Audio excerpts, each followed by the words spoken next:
turn this shit off every time, I swear.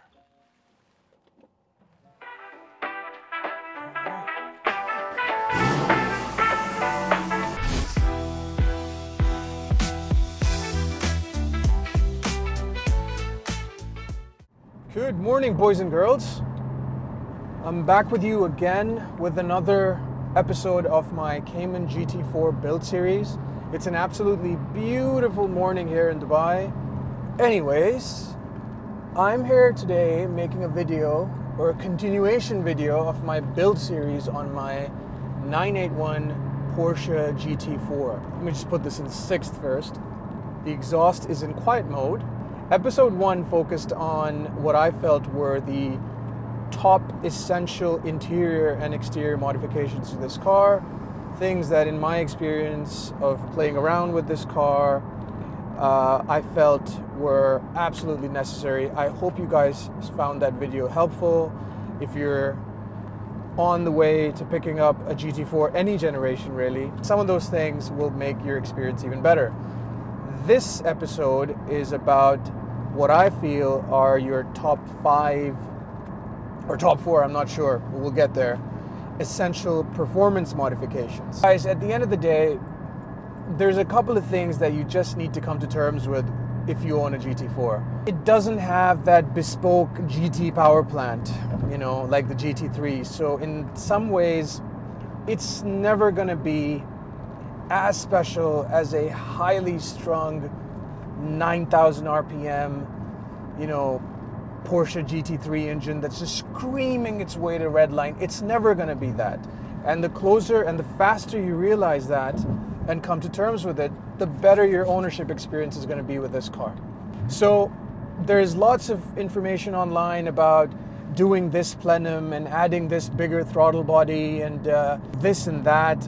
And I feel like not to take a shit on those modifications, I'm sure they're great, but the value, the bang for buck proposition of those mods are questionable at best. But what I can tell you is that these following mods will make your experience much better. So without further ado, number 1, toe links, rear toe links or toe arms or whatever the hell you want to call them. That's going to be my first essential performance modification that you absolutely need to do. Why do you need to do them? Because from the factory, these cars are limited to how much camber you can put on them, in the rear that is. And because you're limited in the rear, you're limited in the front, because you don't want to get 3 degrees in the front and have 1.5 degrees in the rear, because your balance is all going to be off then. So no point in doing that. There's many different brands that you can go with that do toe links. Tarot is a very well-known one. I know a lot of guys run TPC toe arms. Each of them have slightly unique things that make them, I guess, stand out from the competition. TPC has an offset design. Tarot has a motorsport-inspired locking mechanism, from what I understand. Not too sure about that. You'll have to Google it. I went a slightly different direction. I went with a garage outside of the UK called String Theory.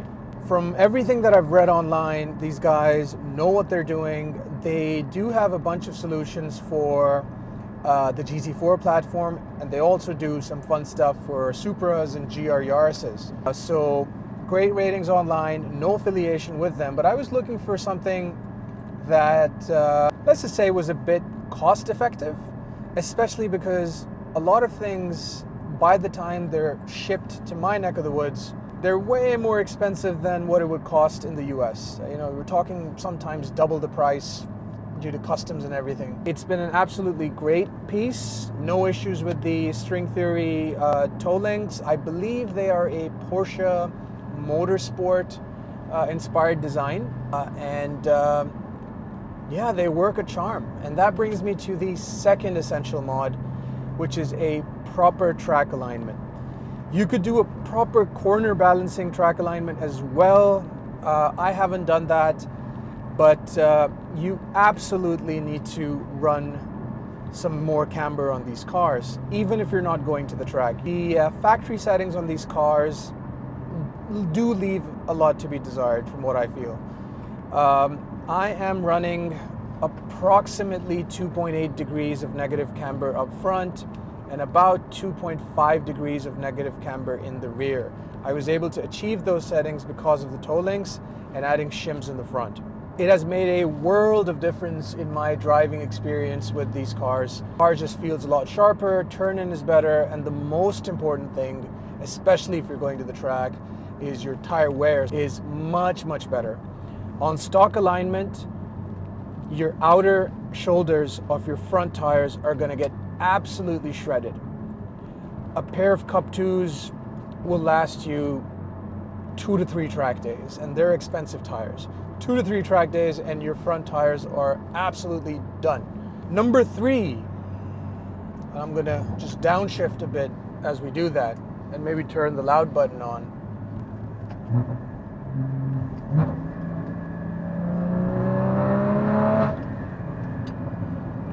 I don't know if you heard that. Bit of a tunnel. That sounded good. Long tube headers, guys. If you're going for headers, go all the way. At least that's what my research told me. You could do catted or high flow cats for your headers, but if you're making your car loud and you're doing it with the view to increase performance, go all the way. You know, live a little. Get catless long tube headers. Get rid of those cats. Well, in all fairness, the first time I put these long tube headers on and I drove, they sound absolutely bananas, bonkers. It sounds like a fucking race car. It really, really does. A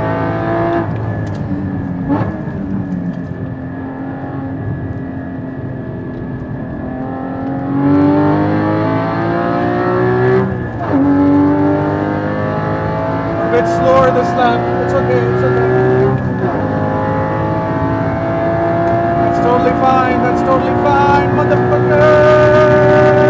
Brake! Turn, turn, turn, turn, turn. Keep it, keep it, keep it.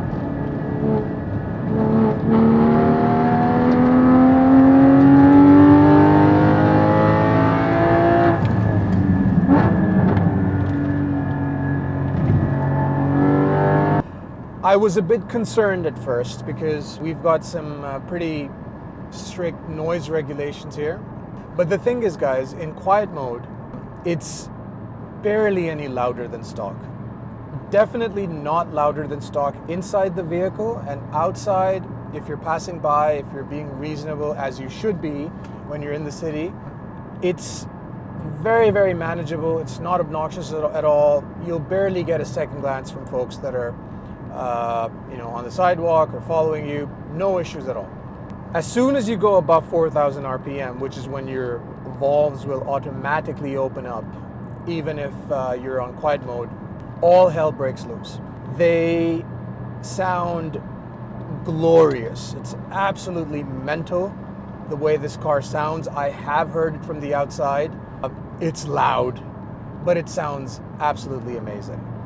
Now, the specific brand of headers that I'm running are Top Gear UK headers. They are, from what I've heard, very, very similar to the Soul headers that you can buy in the US. Soul headers are obviously it's an expensive premium kind of product.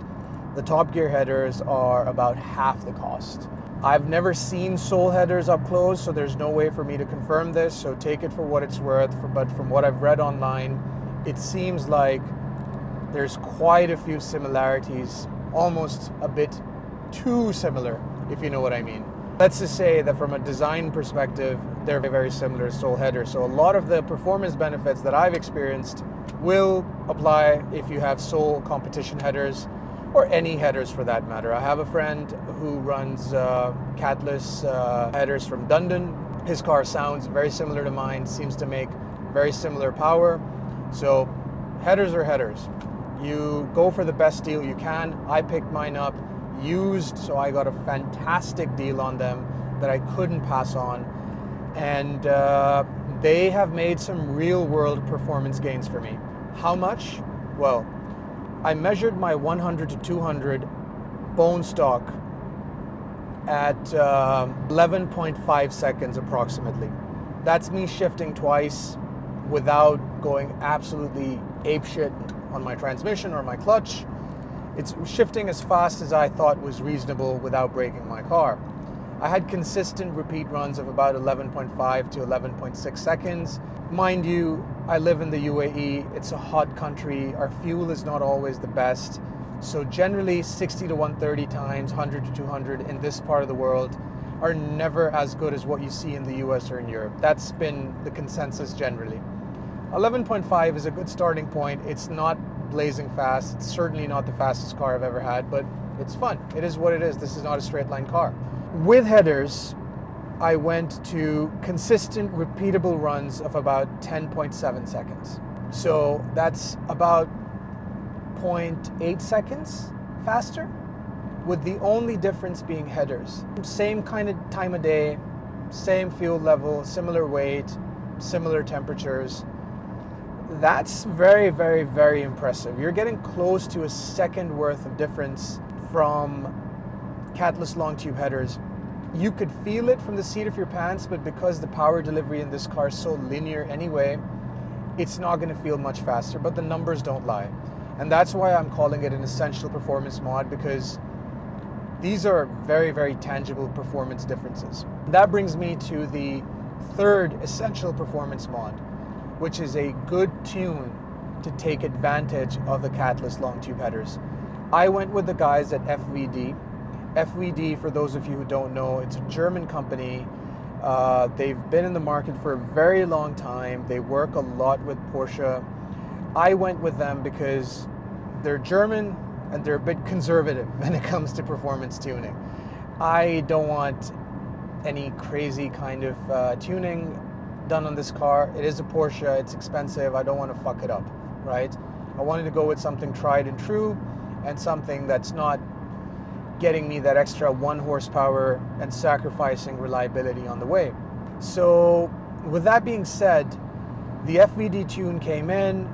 Massive shout out to the guy who was doing the tuning for me. His name was Dragan. He's been exceptional to work with. I've been going back and forth, asking him to do several things, and he would be responsive every single time. Now, when I did 100 to 200 with the tune, again, similar conditions, I managed to get down to about a 10.1. Fairly consistent, repeatable runs. So 10.7 with catless long tube headers and 11.5 bone stock to now a 10.1. That's almost a second and a half. A second and a half, 100 to 200 is exceptional. Very, very happy with that. I say that as that Lexus ISF, I'm not even sure if it's a real ISF, is absolutely stuck up the ass of that Jeep Wrangler over there. So yeah, money well spent, guys. I mean, with these mods, theoretically, although I've never tried it, I should be able to keep up with a 718 generation GT4. And a few folks that have run them seem to report that you indeed can, up to some pretty high speeds. And that brings me to my fifth and final mod, air filters, some aftermarket performance air filters. I'm running BMC. You've got AFE filters as an option as well. BMC filters are very, very well known. They're relatively inexpensive at about $250 to $300. They're reusable, which is fantastic because the air filters on this car get extremely dirty, and ideally you should be changing them even every 5,000 kilometers. If you take them out, they're absolutely done. So, you know, I've had to clean and reuse my filters 3 times already, so I've probably saved, made up the money back. And it's a good mod to sort of round everything out and make sure that you're getting clean air into your engine. With these very unassuming, bolt-on at the most modifications, I've been able to, what I feel is, enhance the driving experience of what is an absolutely exceptional car to begin with. I absolutely love this car. It's the longest I've owned a car. I do feel sometimes I do get the itch But every time I take it out for a spin, especially with the modifications that I've done, I'm reminded as to how special this car is and how I will never be able to get this driving experience at this budget, really, with the reliability factor of having a relatively newish car. It's just not possible. So yeah, I hope you like this video. Thank you very much. Subscribe, like, comment, let me know what you think about my mods, and stay tuned for more. Peace.